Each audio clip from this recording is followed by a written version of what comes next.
رينفود طارد للبلغم شراب من الأدوية اللي أنا استعملتها، واليوم حابة أحكي لكم تجربتي معاه. من الأدوية اللي بتعمل على تخفيف السعال.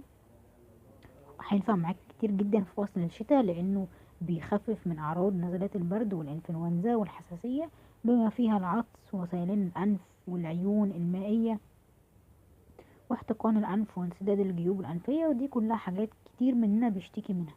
ليه؟ لاحتوائه على مواد بتعمل على إزالة الاحتقان عن طريق تخفيف احتقان الأنف والجيوب الأنفية. مواد بتوقف العطس وسيلان الأنف ودموع العيون. مواد أخرى كمان تشتغل على إن هي تدوب البلغم وتسهل إن هو يخرج من غير ما يتكتل ويبقى صعب خروجه، ويسد بقى معانا الشعب الهوائية والحاجات دي كلها. طبعا في حالات برضو ما ينفعش نستخدم فيها على اساس ان هو مفيد جدا، ولكن برضو مش كل الحالات بينفع فيها. يعني مثلا الناس اللي عندها حساسية من المواد الموجودة فيه، الاشخاص اللي بيعانوا من ارتفاع ضغط الدم او امراض القلب، او لو كانت بتعاني من مرضى السكري. مهم اوي ان احنا نخبر الطبيب عن جميع الحالات الصحية، بما فيها مشاكل الكلى او الكبد، او لو عندنا مشاكل زي الربو او انتفاخ الرئة او الشعب الهوائية، او لو في مثلا عندنا انسداد في الشرايين او الاوردة لو كنا بناخد ادوية زي اضطرابات الغدة الدرقية. فلازم نخلي بالنا كويس جدا من الحاجات دي كلها.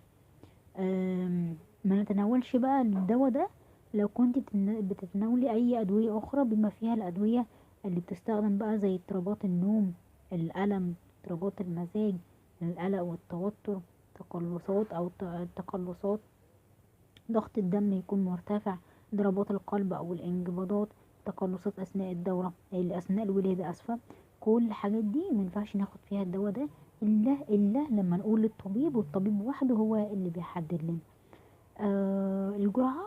بالنسبة للأطفال كنت بدي لطفلي هو عمره حوالي 7 سنين حوالي 5 ملي مرتين في اليوم منه، وده طبعا الصيدلي هو اللي قال لي بيه.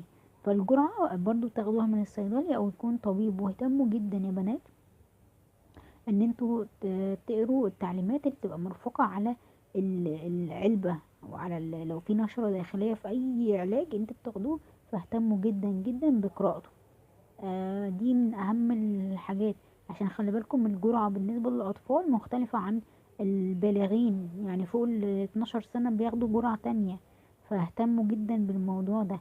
ولو الدواء ما جابش معاكم نتيجة في خلال مثلا 7 ايام او اسبوع، فلازم تعرفي السبب، تروحي بقى للطبيب بتاعك تسأليه عن السبب في الموضوع ده.